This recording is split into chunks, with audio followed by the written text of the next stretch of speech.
Amory, I saw your tweet last night. Did you? I did. How are you? I'm good. How are you?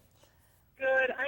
First things first, I love the show, and I'm so excited, as I'm sure you are, about a full season pickup. That's such great news. Thank you. We're thrilled over here. There's a little bit of relief. We get to see so much more of the Goldbergs this season, and I just love it. Thank you. And I wondered, I was reading the intro reading the details about next week's episode. It just seems like so much fun for Bev because people won't say no to her. And here's a family that's going to try and say no to her. So can you talk a little bit about what we'll see in this week's episode and a little bit beyond maybe this week's episode? Well, you're correct. My character is not someone who understands the word no. That's just a funny sound people make with their mouths sometimes. But yeah, some new neighbors move in, and they're just sweet, nice, perfect people. You know, they use their manners when they're with each other, and they're mild-mannered, and you know, unfortunately, they live across the street from us, the Goldbergs, and we are loudmouth, swearing, you know, monsters. So my character cannot accept the fact that the woman of the house does not want to be my best friend. So I go on a rampage. I go on a stalking rampage, and I am going to make this happen. And one of the funniest lines is, you know, I followed her for 2 miles on foot, and then I chased her down and convinced her there's nothing scary about me. You know, who does that? Besides Bev. I feel like Bev, she approaches everything she does with so much gusto. Like, she'll stalk with gusto. She'll nag with gusto, but she loves with as much gusto as she does all the other things. So I think it's a great part of this character. Thank you. Thank you. I read an interview you gave that Adam said that a lot of the stuff that you're doing, his mom did do, and you're kind of surprised at a lot of the things that she said to them. Have you had a chance to meet her, or have you talked to him and it's about like what she's like?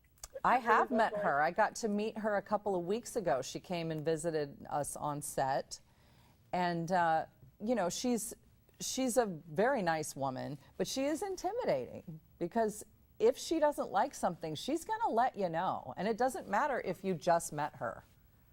You know, she can't hold it back, and she won't hold it back. So that's been interesting because, you know, in real life, I'm very passive aggressive. and she just puts it all out there. So, but yeah, we, you know, most of our storylines come from Adam Goldberg, our creator, from his actual life, and we have to tone them down a little bit because some of them are quite outrageous. But it's fun, I think, and we're having a great time doing the show, and you know, I think it's all very relatable. It absolutely is. That's a great word. I mean, that's a word I'm using to describe it to anybody I talk to about it. You know, you have the relatable part of it, but you have this kind of crazy 80s fads that we're so used to. We remember, and the memory of what it was like being in 1984. Right. Are the fads that you can't wait to see explored in the show, or are there things you hope that you get to stay away from that you don't want to remember from the 80s? Well, we don't focus that much on the 80s. We obviously dress like that, and our house is decorated in that, you know, horrible 80s decor with, you know, duck figurines and everything. Yeah, exactly.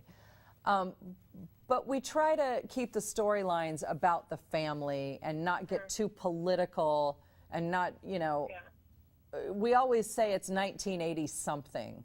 We never specify a year. So the 80s, you know, it's just kind of a backdrop to the show. We try not to focus on it too much. But, you know, so everything that we will be doing an episode on, it's stuff that could happen in any decade. It's mostly about relationships. And why do you think, you know, people asking you, saying, do you after watch the Goldbergs, what are you saying? What are you telling them is the one thing or the big draw that you think will get them involved and really enjoy the show? I think the big draw is that you will laugh and cry within the same episode. Mm-hmm. And you will laugh because something's so sad it's funny. And you will cry because something is so funny it's sad. You know, there's just a lot of opposites in this show. And And, I think it keeps getting better every week. We have some of the best writers in comedy today, and, I couldn't be more proud of the show. Excellent. And I can't wait to see more. So excited to see Annie come on and get to see you guys kind of play a little bit down the line. That is going to be so much fun. I cannot wait. We're going to shoot that next week, and I couldn't be more excited. She's one of the funniest people I've ever met in my life, so we're going to have a good time. Well, continued success. I can't wait to see more, and I hope we have many seasons to come. Thank you. Thanks. Have a good rest of the day. All right, you too. Bye.